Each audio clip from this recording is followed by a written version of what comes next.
Olá, gente, tudo bem? Tudo em ordem? Vamos continuando aqui a nossa leitura, né? Eu estou lendo um livro bem legal, bem interessante do Machado de Assis, que chama-se Contos Fluminenses. É a reunião dos melhores contos do Machado de Assis. Então, estou lendo aqui vagarosamente, conto por conto, capítulo por capítulo, de preferência encaixando um capítulo em cada vídeo e para ver se dá certo o nosso trabalho e não ficar muito cansativo, nem para mim, nem para você que me vê e escuta. E esses contos, a minha pretensão é eu ir lendo assim, explicando, fazendo um contraponto, e a gente acaba fazendo um trabalho assim mais vagaroso, claro, né? Porque aí precisa disso, mas tentando fazer um bate-bola bem legal. É bacana? Nós estamos lendo um dos contos aqui ainda. Terminei o capítulo 4 e vou iniciar aqui o capítulo 5, o capítulo 5 do segredo. Deixa eu só voltar aqui. O segredo de Augusta. Augusta é a esposa do nosso amigo Vasconcelos. Ou ela tem um segredo, ou ela sabe um segredo. Legal? Então, o conto está se encaminhando bem bacana. O pai, o Vasconcelos, está querendo casar a filha dele, que tem 15 anos. Nessa época aqui era muito comum já se casar filhas, né, com 15 anos, com um cara, um sujeito que era muito rico, amigo dele, e porque o pai está numa situação difícil, está devendo para agiota, enfim, está naquela pindaíba desgramada, e aí talvez ele esteja vendo o momento de salvação, a tábua de salvação, ela é a filha dele. Valeu? Duas coisas importantes. Essa obra aqui está sob domínio público e ela está na internet e eu estou lendo, não é livro físico não, estou lendo direto na internet, eu só baixei o PDF, está no meu computador. Dois, assim como você, eu estou lendo, provavelmente você, né? Também é assim, mas eu estou lendo pela primeira vez esses contos, então eu também estou descobrindo as coisas agora junto com você. Vamos continuar então? Capítulo 5, capítulo 5. A oposição de Lourenço não causava grande impressão a Vasconcelos. Lourenço é irmão de Vasconcelos. Lourenço foi procurar, você lembra, Vasconcelos para dizer: por que você está fazendo essa loucura de fazer essa menina casar com esse sujeito aí que não presta, que não vale nada? Pois bem, então essa oposição de Lourenço não causava grande impressão a Vasconcelos. Ele podia, é verdade, sugerir à sobrinha ideias de resistência, mas Adelaide, que era um espírito fraco, cederia ao último que lhe falasse e os conselhos de um dia seriam vencidos pela imposição do dia seguinte. Adelaide é a filha, é o que está no meio dessa confusão toda. Todavia, era conveniente obter o apoio de Augusta. Vasconcelos pensou em tratar disso o mais cedo que lhe fosse possível. Augusta, a mãe. Não esqueça, Augusta está no título também, né? Entretanto, urgia organizar os seus negócios e Vasconcelos procurou um advogado a quem entregou todos os papéis e informações, encarregando-o de orientá-lo em todas as necessidades da situação, quais os meios que poderia opor em qualquer caso de reclamação por dívida ou hipoteca. Não fazia nada disto fazia supor da parte de Vasconcelos uma reforma de costumes. Preparava-se apenas para continuar a vida anterior. 2 dias depois da conversa com o irmão, Vasconcelos procurou Augusta para tratar francamente do casamento de Adelaide.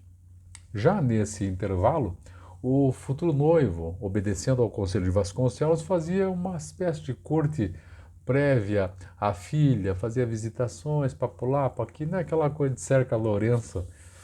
E era possível que, se o casamento não lhe fosse imposto, Adelaide acabaria por gostar do rapaz. Gomes era um homem belo e elegante, e além disso conhecia todos os recursos de que deve usar para impressionar uma mulher.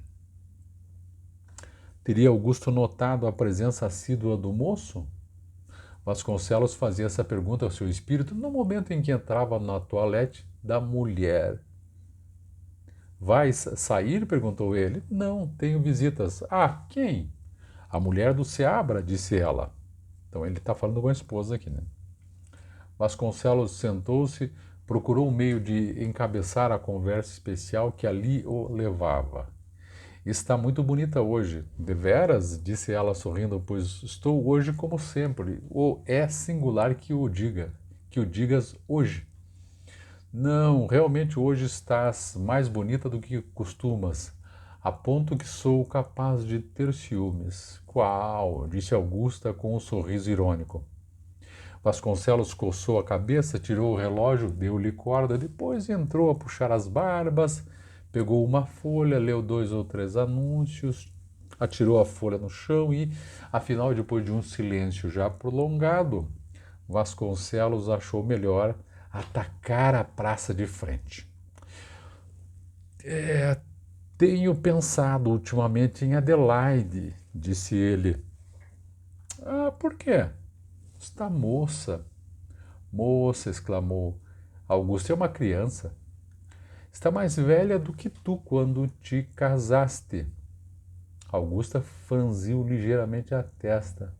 Mas então, disse ela, então é que desejo fazê-la feliz e feliz pelo casamento. Um rapaz digno dela, a todos os respeitos. Pediu-me há dias o que eu disse que sim. Está sabendo quem é, aprovarás a escolha. É o Gomes. Casamos-la, né? Fácil, vamos casar ela com o Gomes. Não, respondeu Augusta. Como não? Adelaide é uma criança, não tem juízo nem idade própria. Casar-se-á quando for o tempo. Quando for o tempo, está certa se o noivo esperará até que seja tempo? Paciência, disse Augusta. Tens alguma coisa que notar no Gomes? Nada, é um moço distinto, mas não convém a Adelaide. Vasconcelos hesitava um pouco em continuar, parecia-lhe que nada se podia arranjar, mas a ideia da fortuna deu-lhe forças e ele perguntou: por quê? Está certos do que ele convém a Adelaide? Perguntou Augusta, elidindo a pergunta do marido. Afirmo que convém. Convenha ou não, a pequena não deve casar já. E se ela amasse? Que importa isso? Esperaria. Entretanto, Augusta não pôde prescindir deste casamento. É uma necessidade fatal. Fatal? Não compreendo. Vou explicar-lhe. O Gomes tem uma boa fortuna. Também nós temos uma. É o teu engano, respondeu Vasconcelos. Como assim? Vasconcelos continuou. Mais tarde ou mais cedo havias de sabê-lo e eu estimo ter esta ocasião de dizer-te toda a verdade. A verdade é que, se não estamos pobres, estamos arruinados. Augusto ouviu estas palavras com os olhos espantados. Quando ele acabou, disse: não é possível. Infelizmente é possível. Seguiu-se algum tempo de silêncio. Tudo está arranjado, e pensou Vasconcelos. Augusta rompeu o silêncio, mas disse ela: se a nossa fortuna está abalada, creio que o senhor tem coisa melhor para fazer do que estar conversando, é reconstruí-la. Vai atrás, vai trabalhar. Vasconcelos fez com a cabeça um movimento de espanto, como se fosse aquilo uma pergunta. Augusta apressou-se a responder: não se admire disto. Creio que o seu dever é reconstruir a fortuna. Não se admira esse dever, admira-me que me lembres por esse modo. Dir-se-ia que a culpa é minha. Bom, disse Augusta, vais dizer que fui eu. A culpa, se há, é de nós ambos. Por quê? É também minha? Também. As tuas despesas loucas contribuíram em grande parte, para este resultado. Eu nada te recusei nem recuso. E é nisso que sou culpado. Se é isso que me lanças em rosto, aceito. Augusta levantou os ombros com um gesto de despeito e deitou a Vasconcelos um olhar de tamanho desdém que bastaria para a intenção uma ação de divórcio. Que bastaria, né? Para intentar uma ação de divórcio. Vasconcelos viu o movimento e o olhar. O amor do luxo e do supérfluo, disse ele, há de sempre produzir essas consequências. Quer dizer, ele está aproveitando agora, né? Jogando nas costas dela, tudo isso, mas ele vive uma vida assim, tá nem aí pro negócio, só gastando também. São terríveis, mas explicáveis, voltando aqui. Para conjurá-las, era preciso viver com moderação. Nunca pensaste nisso. No fim de 6 meses de casado, entraste a viver no turbilhão da moda e o pequeno regato das despesas tornou-se um rio imenso de desperdícios. Sabe o que me disse uma vez? Meu irmão disse-me que a ideia de mandar Adelaide para a roça foi ter sugerida pela necessidade de viver sem cuidados de natureza alguma. Isto é, mandei para a roça a nossa filha para você ficar de boa, curtindo aqui, gastando, sem muitas preocupações em cuidar de uma criança, de uma filha. Augusta tinha se levantado e deu alguns passos, estava trêmula e pálida. Quando a gente fica, né, nervoso, ansioso, começa a tremer, ai, como está pálida, né? Vasconcelos ia por diante nas suas recriminações quando a mulher o interrompeu dizendo: vamos chegar ao segredo, gente. Mas por que motivo não impediu o senhor essas despesas que eu fazia? Quer dizer, por que você não segurou a despesa?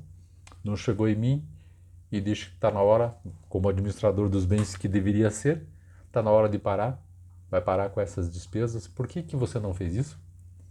Aí ele falou, eu queria a paz doméstica, está querendo uma de saída. Não, clamou ela, o senhor queria ter por sua parte uma vida livre e independente. Vendo que eu me entregava a essas despesas, imaginou comprar a minha tolerância com a sua tolerância. Eis o único motivo e a sua vida não será igual à minha, mas é pior. Se eu fazia despesas em casa, o senhor as fazia na rua. É inútil negar, porque eu sei tudo, conheço de nome as rivais que sucessivamente o senhor me deu e nunca me disse uma única palavra, e nem agora lhe o censuro, porque seria inútil e tarde. Está jogando na cara dele, né? A situação tinha mudado. Vasconcelos começara constituindo-se juiz, passara a ser co-réu, negar era impossível, discutir era arriscado e inútil, preferiu sofismar. Dado que fosse assim, e não discuto esse ponto, em todo caso a culpa será de nós ambos. Quer dizer, nós dois temos culpa, a situação está difícil. E não vejo razão para que você me jogue tudo isso na cara, me lances isso em rosto. Devo reparar a fortuna, concordo. Há um meio, e é este, o casamento de Adelaide com o Gomes. Não, disse Augusta. Bem, seremos pobres, ficaremos piores do que estamos agora, venderemos tudo. Perdão, disse Augusta, eu não sei por que razão não há de o senhor, que é forte, e tem a maior parte no desastre, empregar esforços para a reconstrução da fortuna destruída. É trabalho longo, e daqui até lá a vida continua e gasta-se. O meio, já lhe disse, é este, casar Adelaide com o Gomes. Não quero, disse Augusta, não consinto em casamento semelhante. Vasconcelos ia responder, mas Augusta, logo depois de proferir essas palavras, tinha saído precipitadamente do gabinete. Vasconcelos saiu alguns minutos depois.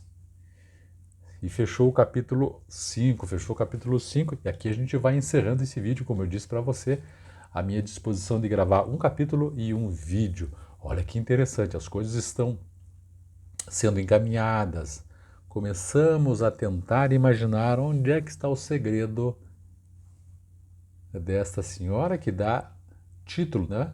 O segredo dá título ao nosso conto. Vamos aguardar. Eu volto já com o capítulo 6. E por enquanto, deixe seu recado aí para a gente perceber se nós estamos indo bem nesse tipo de leitura, se você está gostando, se você recomenda, não recomenda. Isso é importante para o canal e também para a continuidade do nosso trabalho. Tá bom? Inscreve-se aí, dê like e comente. Até mais. Até o próximo vídeo.